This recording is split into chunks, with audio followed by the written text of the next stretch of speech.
അസ്സലാമു അലൈക്കും.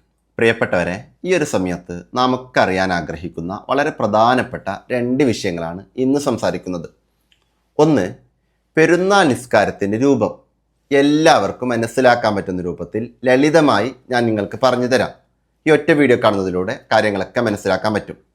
സ്ത്രീകൾ ശ്രദ്ധിക്കേണ്ട വിഷയങ്ങൾ, പുരുഷന്മാർ ശ്രദ്ധിക്കേണ്ട വിഷയങ്ങൾ, ഒറ്റയ്ക്കും ജമാഅത്തായി നിർവഹിക്കുമ്പോൾ നമ്മൾ ശ്രദ്ധിക്കേണ്ട വിഷയങ്ങൾ, അങ്ങനെ തുടങ്ങി എല്ലാ കാര്യങ്ങളും പറയാം. പെരുന്നാൾ നിസ്കാരത്തിൻ്റെ സമയം കൂടി കൃത്യമായി പറഞ്ഞുതരാം. രണ്ടാമത്തെ കാര്യം, വിശുദ്ധ പെരുന്നാൾ ദിനത്തിൽ നമ്മൾ ചെയ്യേണ്ട വളരെ പ്രധാനപ്പെട്ട കാര്യങ്ങളെപ്പറ്റി കൂടി സംസാരിക്കാം.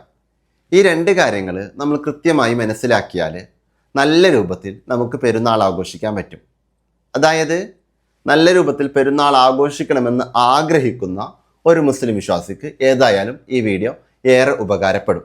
നമുക്ക് നേരെ വിഷയത്തിലേക്ക് വരാം. ആദ്യം പെരുന്നാൾ നിസ്കാരത്തെപ്പറ്റി സംസാരിക്കുകയാണ്. നമ്മൾ മനസ്സിലാക്കേണ്ടത് ഏറെ മഹത്വമുള്ള ഒരു സുന്നത്ത് നിസ്കാരമാണ് പെരുന്നാൾ നിസ്കാരം എന്ന് പറയുന്നത്. എത്രത്തോളം എന്ന് വെച്ചാൽ മഹത്വത്തിൻ്റെ കാര്യത്തിൽ, അതായത് ശ്രേഷ്ഠതയുടെ കാര്യത്തിൽ സുന്നത്ത് നിസ്കാരങ്ങളെപ്പറ്റി ഫിഖിൻ്റെ കിതാബുകളിൽ പരിചയപ്പെടുത്തിയപ്പോൾ ഒന്നാമതായി എണ്ണിയത് ബലി പെരുന്നാൾ സുന്നത്ത് നിസ്കാരമാണ്. അത് കഴിഞ്ഞാൽ ചെറിയ പെരുന്നാൾ സുന്നത്ത് നിസ്കാരമാണ്.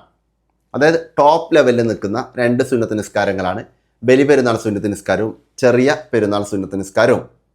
രണ്ടാമത്തെ വിഷയം, ഈ പെരുന്നാൾ നിസ്കാരം എന്ന് പറയുന്നത് ജമാഅത്ത് സുന്നത്തുള്ള സുന്നത്ത് നിസ്കാരങ്ങളുടെ കൂട്ടത്തിൽപ്പെട്ടതാണ്.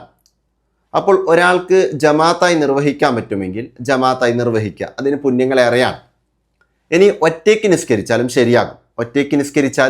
ശരിയാകും. ആവശ്യം കൂടി മനസ്സിലാക്കാം. പുരുഷന്മാർ പള്ളിയിൽ പോയി ജമാഅത്തായി നിർവഹിക്കാൻ പറ്റുമെങ്കിൽ അങ്ങനെ ചെയ്യുക, അതാണ് നല്ലത്. അതിന് സാധിക്കാത്തവർക്ക് അവർക്ക് പറ്റുന്നിടത്ത് വെച്ച് നിസ്കരിക്കാം. സ്ത്രീകൾക്ക് അവരുടെ വീടുകൾ തന്നെയാണ് നിസ്കാരങ്ങൾക്ക് നല്ലത്. ആവശ്യം കൂടി മനസ്സിലാക്കാം.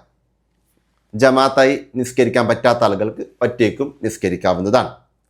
അടുത്തത്, പെരുന്നാൾ നിസ്കാരത്തിൻ്റെ തുടക്കത്തിൽ ബാങ്കും ഇഖാമത്തൊന്നും വിളിക്കേണ്ടതില്ല. ഇതൊരു സുന്നത്ത് നിസ്കാരമാണ്. ഇവിടെ ബാങ്കും ഇഖാമത്തൊന്നും വിളിക്കേണ്ടതില്ല.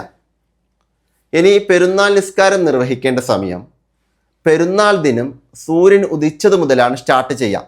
പെരുന്നാൾ ദിനം സൂര്യൻ ഉദിച്ചത് മുതൽ ഉച്ചവരെ, അതായത് ളുഹർ ബാങ്ക് വരെയാണ് പെരുന്നാൾ നിസ്കാരം നിർവഹിക്കാനുള്ള സമയം. എന്നാൽ ഈ സമയങ്ങളിൽ വെച്ച് ഏറ്റവും നല്ല സമയം സൂര്യൻ ഉദിച്ച് ഒരു കുന്തത്തിൻ്റെ അത്ര ഖദർ ഉയർന്നതിന് ശേഷം നിസ്കരിക്കലാണ്.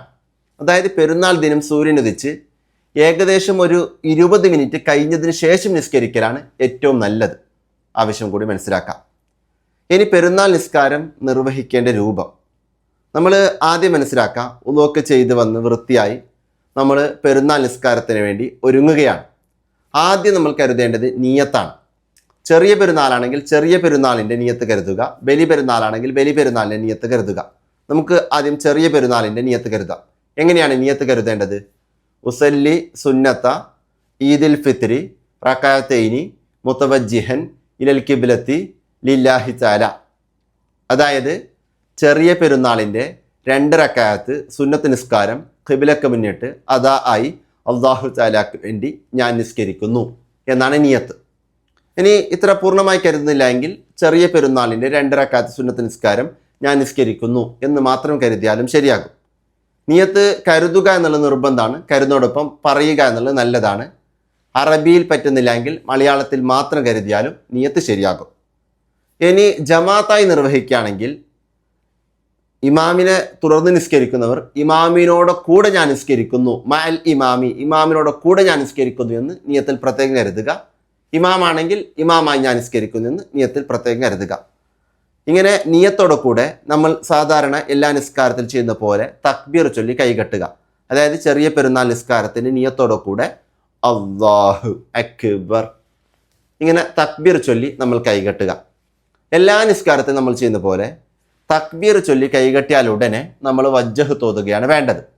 പെരുന്നാൾ നിസ്കാരത്തിലും അങ്ങനെ തന്നെയാണ്. വജ്ജഹ് തോതുക എന്നുള്ളത് സുന്നത്താണ്. ഈ വജ്ജഹത്ത് ഓതിക്കഴിഞ്ഞാൽ പെരുന്നാൾ നിസ്കാരത്തിൻ്റെ 1ാമത്തെ റകഅത്തിൽ 7 പ്രാവശ്യം തക്ബീർ ചൊല്ലുക എന്നുള്ളത് സുന്നത്താണ്. അപ്പോൾ ആദ്യ നിയത്തോടെ കൂടെ തക്ബീർ ചൊല്ലി നമ്മൾ കൈകെട്ടി വജ്ജഹത്ത് ഓതി കഴിഞ്ഞാൽ അല്ലാഹു അക്ബർ അല്ലാഹു അക്ബർ അല്ലാഹു അക്ബർ ഇങ്ങനെ 7 പ്രാവശ്യം തക്ബീർ ചൊല്ലി കൈകെട്ടുക എന്നുള്ളത് സുന്നത്താണ് വജ്ജഹത്തുവിന് ശേഷം. ഓരോ തക്ബീറുകൾക്കിടയിലും സുബ്ഹാനല്ലാഹി വൽഹംദുലില്ലാഹി വലാ ഇലാഹ ഇല്ലല്ലാഹു വല്ലാഹു അക്ബർ എന്ന തസ്ബീഹ് പറയലും സുന്നത്താണ്. അപ്പോൾ ആദ്യം നമ്മൾ വജ്ജഹ് തോതി കഴിഞ്ഞതിന് ശേഷം അല്ലാഹു അക്ബർ ഒരു പ്രാവശ്യം തക്ബീർ ചൊല്ലി കൈകെട്ടിയാൽ സുബ്ഹാനല്ലാഹി വൽഹംദുലില്ലാഹി വലാ ഇലാഹ ഇല്ലല്ലാഹു വല്ലാഹു അക്ബർ എന്ന തസ്ബീഹ് പറയാം. ഇങ്ങനെ ഓരോ പ്രാവശ്യം തക്ബീർ ചൊല്ലി കൈകെട്ടിയാലും ഈ തസ്ബീഹ് പറയാം. ഇനി നമ്മൾ മനസ്സിലാക്കേണ്ടത് 7ാമത്തെ പ്രാവശ്യം തക്ബീർ ചൊല്ലി കൈകെട്ടിയാൽ ഈ തസ്ബീഹ് പറയേണ്ടതില്ല. 7ാമത്തെ പ്രാവശ്യം തക്ബീർ ചൊല്ലി കൈകെട്ടിയാൽ നമ്മൾ നേരെ ഔദുക സൂറത്തുൽ ഫാത്തിഹ ഓതുക. നമുക്കറിയാം ഫാത്തിഹ ഓതുക എന്നുള്ള നിർബന്ധമാണ്. അതിവിടെയും നിർബന്ധമുള്ള കാര്യം തന്നെയാണ്. 7ാമത്തെ തക്ബീറിന് ശേഷം നമ്മൾ നേരെ ഫാത്തിഹയിലേക്ക് പ്രവേശിച്ചാൽ മതി. അപ്പോൾ 6 പ്രാവശ്യമായിരിക്കും നമ്മൾ ടോട്ടലിൽ തസ്ബീഹ് പറയുക. 7 പ്രാവശ്യം നമ്മൾ വജ്ജഹത്തിന് ശേഷം തക്ബീർ ചൊല്ലും. ഇനി ഫാത്തിഹ ഓതി കഴിഞ്ഞാൽ നമ്മൾ സൂറത്ത് ഓതുകയാണ് വേണ്ടത്. സൂറത്ത് ഓതുക എന്നുള്ളത് സുന്നത്താണ്. പെരുന്നാൾ നിസ്കാരത്തിൽ, അത് ഏത് പെരുന്നാൾ നിസ്കാരമാണെങ്കിലും പെരുന്നാൾ നിസ്കാരത്തിൽ 1ാമത്തെ റക്അത്തിൽ സൂറത്തുൽ ഖാഫ് ഓതുക എന്നുള്ളതും 2ാമത്തെ റക്അത്തിൽ സൂറത്തുൽ ഖമർ ഓതുക എന്നുള്ളതും, അതായത് ഫാത്തിഹയ്ക്ക് ശേഷം ഓതേണ്ട സൂറത്തുകളാണ്. ഈ സൂറത്ത് ഓതുക എന്നുള്ളത് പ്രത്യേകം സുന്നത്താണ്. എന്നാൽ മിക്കവരുടെയും പ്രശ്നം ഈ സൂറത്ത് അറിയില്ല എന്നുള്ളതായിരിക്കും. എന്നാൽ പേടിക്കേണ്ട, വേറൊരു ഓപ്ഷൻ കൂടിയുണ്ട്. അതായത് സബ്ബിഹിസ്മ സൂറത്ത് 1ാമത്തെ റക്അത്തിൽ ഓതലും 2ാമത്തെ റക്അത്തിൽ ഹൽ അതാക സൂറത്ത് ഓതലും പ്രത്യേകം സുന്നത്താണ്. ഇനി ഈ സൂറത്തും അറിയുന്നില്ല എങ്കിലും വിഷമിക്കേണ്ട. കാരണം ഇപ്പറഞ്ഞത് പ്രത്യേകം സുന്നത്തുള്ള സൂറത്തുകളാണ്. ഇനി ഈ സൂറത്ത് നിങ്ങൾക്ക് അറിയുന്നില്ല എങ്കിൽ നിങ്ങൾക്ക് അറിയുന്ന ഒരു സൂറത്ത് ഓതാവുന്നതാണ്. അപ്പോൾ നമ്മൾ കൃത്യമായി മനസ്സിലാക്കാം. ആദ്യം നിയത്തോടെ കൂടെ തക്ബീർ ചൊല്ലി കൈകെട്ടി വജ്ജഹ് തോതി ശേഷം 7 പ്രാവശ്യം തക്ബീർ ചൊല്ലി ഓരോ തക്ബീറുകൾക്കിടയിലും നേരത്തെ പറഞ്ഞ രൂപത്തിൽ നമ്മൾ തസ്ബീഹ് പറഞ്ഞ് 7ാമത്തെ പ്രാവശ്യം തക്ബീർ ചൊല്ലി കൈകെട്ടിയതിന് ശേഷം നമ്മൾ സൂറത്തുൽ ഫാത്തിഹ ഓതി ഫാത്തിഹയ്ക്ക് ശേഷം ഒരു സൂറത്ത് ഓതുക. പറ്റുമെങ്കിൽ ഈ പറഞ്ഞ രൂപത്തിൽ പ്രത്യേകം സുന്നത്തുള്ള സൂറത്ത് ഓതുക. അതല്ല എങ്കിൽ നിങ്ങൾക്ക് അറിയുന്ന സൂറത്ത് ഓതാവുന്നതാണ്. ഇനി മനസ്സിലാക്കാം, ഈ സൂറത്തും കൂടി ഓതിക്കഴിഞ്ഞാൽ പിന്നീട് റുക്കൂ, ഇഅ്തിദാല്, സുജൂദ്, സുജൂദുകൾക്കിടയിലെ ഇരുത്തം, 2ാം സുജൂദ്, ഇവയൊക്കെ സാധാരണ നിസ്കാരത്തിൽ ചെയ്യുന്ന പോലെ തന്നെ ചെയ്യാം. സാധാരണ നിസ്കാരങ്ങൾ പറയുന്ന അതേ തസ്ബീഹ് തന്നെ പറയാം. അത് കഴിഞ്ഞതിന് ശേഷം 2ാമത്തെ സുജൂദിൽ നിന്ന് നേരെ തക്ബീർ ചൊല്ലി നമ്മൾ 2ാമത്തെ റക്അത്തിലേക്ക് ഉണരും. അങ്ങനെ 2ാമത്തെ റക്അത്തിലേക്ക് എത്തിയതിന് ശേഷം കൃത്യമായി മനസ്സിലാക്കണം, 2ാമത്തെ റക്അത്തിലേക്ക് എത്തിയതിന് ശേഷം അല്ലാഹു അക്ബർ അല്ലാഹു അക്ബർ ഇങ്ങനെ 5 പ്രാവശ്യം തക്ബീർ ചൊല്ലി നമ്മൾ കൈകെട്ടാം. ഇവിടെയും ഓരോ തക്ബീറുകൾക്കിടയിലും നേരത്തെ പറഞ്ഞതുപോലെ സുബ്ഹാനല്ലാഹി വൽഹംദുലില്ലാഹി വലാ ഇലാഹ ഇല്ലല്ലാഹു വല്ലാഹു അക്ബർ എന്ന ഈ തസ്ബീഹ് പറയാം. 5ാമത്തെ പ്രാവശ്യം തക്ബീർ ചൊല്ലി കൈകെട്ടിയാൽ ഈ തസ്ബീഹ് പറയേണ്ടതില്ല. നേരെ സൂറത്തുൽ ഫാത്തിഹ ഓതുക. ഫാത്തിഹയ്ക്ക് ശേഷം സൂറത്ത് ഓതുക. പറ്റുമെങ്കിൽ നേരത്തെ പറഞ്ഞ രൂപത്തിൽ പ്രത്യേകം സുന്നത്താക്കപ്പെട്ട സൂറത്ത് ഓതുക. അതല്ലെങ്കിൽ നിങ്ങൾക്ക് അറിയുന്ന സൂറത്ത് ഓതുക. ഇനി ഈ സൂറത്ത് ഓതി കഴിഞ്ഞാൽ പിന്നീട് റുക്കൂ, ഇഅ്തിദാല്, സുജൂദ്, സുജൂദുകൾക്കിടയിലെ ഇരുത്തം, 2ാം സുജൂദ്, ഇവയൊക്കെ കഴിഞ്ഞ് അവസാനം അത്തഹിയാത്തിന് വേണ്ടി ഇരിക്കും. അത്തഹിയാത്തും ശേഷമുള്ള സ്വലാത്തും ദുആവും ചൊല്ലി നമുക്ക് സലാം വിട്ടാവുന്നതാണ്. പിന്നെ സലാം വെട്ടിയാൽ പെരുന്നാൾ നിസ്കാരം പൂർത്തിയായി. ഇനി ചില കൺഫ്യൂഷൻസ് പല ആളുകൾക്കുണ്ടാകും. ഒന്ന്, തക്ബീർ മറന്നാൽ എന്ത് ചെയ്യണം എന്നുള്ളതാണ്. അതായത് ഒരാൾ നിയത്തോടെ കൂടെ തക്ബീർ ചൊല്ലി കൈകെട്ടി വജ്ജഹ് തോതിയിട്ടോ വജ്ജഹ് തോതാതെയോ പെരുന്നാൾ നിസ്കാരത്തിൽ പ്രത്യേകം സുന്നത്താക്കപ്പെട്ട 7 തക്ബീർ ചൊല്ലാതെ ഫാത്തിഹയിലേക്ക് പ്രവേശിച്ചു. അല്ലെങ്കിൽ 2ാമത്തെ റക്അത്തിൽ പ്രത്യേകം സുന്നത്താക്കപ്പെട്ട 5 തക്ബീർ ചൊല്ലാതെ ഫാത്തിഹയിലേക്ക് പ്രവേശിച്ചു. ഇങ്ങനെ ഒരാൾ ഫാത്തിഹയിലേക്ക് പ്രവേശിച്ചാൽ 2ാമത് ഒരിക്കലും തക്ബീറിന് വേണ്ടി മടങ്ങരുത്. കൃത്യമായി മനസ്സിലാക്കണം, 2ാമതൊരിക്കലും തക്ബീറിന് വേണ്ടി മടങ്ങരുത്. ഇനി ഈ തക്ബീർ മറന്നു എന്നതിൻ്റെ പേരിൽ സഹബിൻ്റെ സുജൂദ് ചെയ്യാനും നിൽക്കരുത്. ആവശ്യം കൂടി മനസ്സിലാക്കാം. ഈ തക്ബീർ സുന്നത്താണ്. ഈ തക്ബീർ ചൊല്ലാതെ ഒരാൾ നിസ്കരിച്ചാലും അവരുടെ നിസ്കാരം ശരിയാവുന്നതാണ്. ഇനി ഇമാമ് തക്ബീർ മറന്ന് ഫാത്തിഹയിലേക്ക് പ്രവേശിച്ചാൽ പിറകിലുള്ള മഅ്മൂമീങ്ങളും തക്ബീർ ചൊല്ലാൻ നിൽക്കരുത്. ആവശ്യം മനസ്സിലാക്കാം. ഇനി ഇമാമിനെ തക്ബീറിന് വേണ്ടി പ്രത്യേകം ഉണർത്താൻ വേണ്ടി പ്രത്യേകമായ തസ്ബീഹുകളോ മറ്റോ പറയാനും നിൽക്കരുത്. ആവശ്യം മനസ്സിലാക്കാം. ഇനി നമ്മൾ ശ്രദ്ധിക്കേണ്ട വളരെ പ്രധാനപ്പെട്ട ഒരു വിഷയം, പെരുന്നാൾ നിസ്കാര ശേഷം നമ്മൾ ദുആ ചെയ്യുമ്പോൾ നമുക്കറിയുന്ന രൂപത്തിൽ ആത്മാർത്ഥമായിട്ട് ദുആ ചെയ്യാം. അത് അറബിയിലോ മലയാളത്തിലൊക്കെ ആയിട്ട് നമുക്ക് ദുആ ചെയ്യാം. പെരുന്നാൾ നിസ്കാര ശേഷം പുരുഷന്മാരുടെ ജമാഅത്താണെങ്കിൽ പെരുന്നാൾ നിസ്കാര ശേഷം 2 ഖുതുബ സുന്നത്തുണ്ട്. ആവശ്യം ശ്രദ്ധിക്കാം. ഇമാമ് ഖുതുബ ഓതും സ്വാഭാവികമായിട്ടും പള്ളിയിലൊക്കെ. അവിടെ കൂടിയ ആളുകളൊക്കെ അത് കൃത്യമായി ശ്രദ്ധിച്ച് കേട്ടിരിക്കാം. അത് ഒറ്റയ്ക്ക് നിസ്കരിക്കുന്നവരൊന്നും ഇങ്ങനെ ഖുതുബ ഓതേണ്ടതില്ല. ആവശ്യം മനസ്സിലാക്കാം. ഇനി പെരുന്നാൾ ദിനത്തിൽ ചെയ്യേണ്ട വളരെ പ്രധാനപ്പെട്ട കാര്യങ്ങളെപ്പറ്റി കൂടിയാണ് സംസാരിക്കുന്നത്. ശേഷം നമുക്ക് ഈ വീഡിയോ അവസാനിപ്പിക്കാം. ഒന്നാമത് നമ്മൾ ചെയ്യേണ്ട വളരെ പ്രധാനപ്പെട്ട ഒരു കാര്യം തന്നെയാണ് ഇപ്പോൾ സംസാരിച്ചത്, പെരുന്നാൾ നിസ്കാരം എന്നുള്ളത്. വേറൊരു കാര്യം, പെരുന്നാളിൽ നിരന്തരമായി നമ്മൾ തക്ബീർ ചൊല്ലുക. അതായത് ചെറിയ പെരുന്നാളാണെങ്കിലും വലിയ പെരുന്നാളാണെങ്കിലൊക്കെ പെരുന്നാളിൻ്റെ രാവ് സ്റ്റാർട്ട് ചെയ്തത് മുതൽ പെരുന്നാൾ നിസ്കാരം വരെ നിരന്തരമായി നമ്മൾ തക്ബീർ ചൊല്ലുക. അത് നമ്മുടെ വീട്ടിലും അതേപോലെ രാവിലെ പള്ളിയിൽ പോയിട്ടുമൊക്കെ നമ്മൾ നിരന്തരമായി തക്ബീർ ചൊല്ലുക. സ്ത്രീകളാണെങ്കിൽ അവരുടെ വീടുകളിൽ വെച്ച് നിരന്തരമായി നമ്മൾ തക്ബീർ ചൊല്ലുക. ഏത് തക്ബീറാണ് നമ്മൾ ചൊല്ലേണ്ടത്?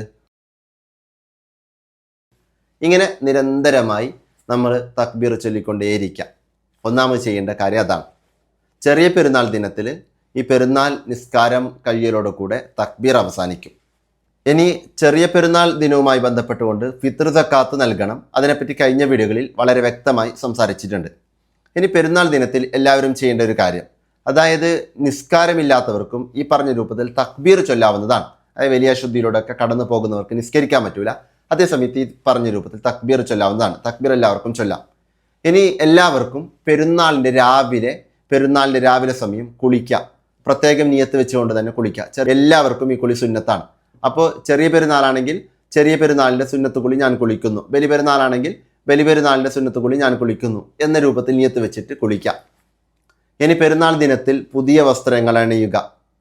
അതേപോലെ പെരുന്നാൾ ദിനത്തിൽ നമ്മൾ സദഖകൾ വർദ്ധിപ്പിക്കുക. പെരുന്നാൾ ദിനത്തിൽ കുടുംബ ബന്ധങ്ങൾ ഊട്ടിയുറപ്പിക്കുക. നമുക്ക് ആരോടെങ്കിലും വെറുപ്പുണ്ടെങ്കിൽ എല്ലാവർക്കും ഈ പെരുന്നാളനുബന്ധിച്ച് നമ്മൾ പുറത്തു കൊടുക്കുക. നമ്മുടെ മനസ്സിൽ ആരോടും വിദ്വേഷമില്ലാതിരിക്കുക. അങ്ങനെ വളരെ നല്ല റാഹത്തായി പെരുന്നാൾ ദിനം കഴിഞ്ഞുകൂടാൻ വേണ്ടി നമ്മൾ പ്രത്യേകം ശ്രദ്ധിക്കുക. പെരുന്നാളിന് ശേഷമുള്ള ജീവിതവും നല്ല രൂപത്തിൽ ചിട്ടപ്പെടുത്താൻ കൂടി വേണ്ടി നമ്മൾ ശ്രദ്ധിക്കുക. അങ്ങനെ നല്ലൊരു ജീവിതം മുന്നോട്ട് നയിക്കാൻ റബ്ബായ അല്ലാഹു സുബ്ഹാനഹു വ തആല നമുക്കൊക്കെ തൗഫീക്ക് നൽകി അനുഗ്രഹിക്കട്ടെ. ആമീൻ എന്ന് ദുആ ചെയ്യുന്നു. നമുക്ക് പറ്റുന്ന രൂപത്തിൽ പെരുന്നാളിൻ്റെ രാവൊക്കെ മാക്സിമം ദുആ ചെയ്യാൻ വേണ്ടി കൂടി ഉപയോഗപ്പെടുത്താം. കാരണം ദുആന് ഉത്തരം കിട്ടാൻ ഏറെ സാധ്യതയുള്ള ദിവസമാണ് പെരുന്നാൾ ദിനമെന്ന് നമ്മൾ പ്രത്യേകം മനസ്സിലാക്കാം. ഇനി നമ്മൾ ചെയ്യേണ്ട വളരെ പ്രധാനപ്പെട്ട ഒരു കാര്യം, പെരുന്നാളിൻ്റെ ദിനം നമ്മുടെ കുടുംബക്കാരെയും മറ്റുമൊക്കെ വീട്ടിലേക്കൊക്കെ വരുമ്പോൾ നല്ല രൂപത്തിൽ സൽക്കരിക്കുകയും ചെയ്യാം. ആവശ്യം കൂടി പ്രത്യേകം ശ്രദ്ധിക്കാം. വീഡിയോ അവസാനിപ്പിക്കുകയാണ്. വളരെ പ്രധാനപ്പെട്ട 2 വിഷയങ്ങൾ കൂടി പറയാണ്. ഒന്ന്, ഈ പുണ്യമാക്കപ്പെട്ട പെരുന്നാൾ ദിനത്തിൽ അല്ലെങ്കിൽ പെരുന്നാളിന് ശേഷമോ നിങ്ങൾക്ക് പറ്റുന്ന രൂപത്തിൽ നല്ലൊരു സഹായം നിങ്ങൾ നൽകണം. അതൊരു 50 രൂപ 100 രൂപയാണെങ്കിലും കുഴപ്പമില്ല. വളരെ നല്ല കാരുണ്യ പ്രവർത്തനങ്ങൾക്ക് വേണ്ടിയാണ്. പ്രത്യേകിച്ച് ദീനിയായ വിഷയങ്ങളിൽ ഇതൊരു ജാരിയായ സദഖയായി മാറും. അതിനുവേണ്ടിയാണ് ഇത് ഉപയോഗപ്പെടുത്തുക. നിങ്ങൾക്ക് പറ്റുന്നൊരു എമൗണ്ട് ഈ കാണുന്ന ഗൂഗിൾ പേ നമ്പറിലേക്ക് 9895543743 എന്ന ഈ കാണുന്ന ഗൂഗിൾ പേ നമ്പറിലേക്ക് നിങ്ങൾ അയച്ചു കൊടുക്കുക. അതേപോലെ ഏറ്റവും ലളിതമായ രൂപത്തിൽ ഇസ്ലാമിക് വിഷയങ്ങളൊക്കെ പഠിക്കാൻ പറ്റുന്ന രൂപത്തിൽ നാഫി അക്കാഡമി എന്ന് പറയുന്ന പുതിയൊരു എഡ്ടെക് പ്ലാറ്റ്ഫോം സ്റ്റാർട്ട് ചെയ്ത് അതിൻ്റെ കോഴ്സുകളൊക്കെ ഒരുപാട് പേര് ഉപയോഗപ്പെടുത്തി എല്ലാവരും നല്ല സാറ്റിസ്ഫൈഡ് ആണ്.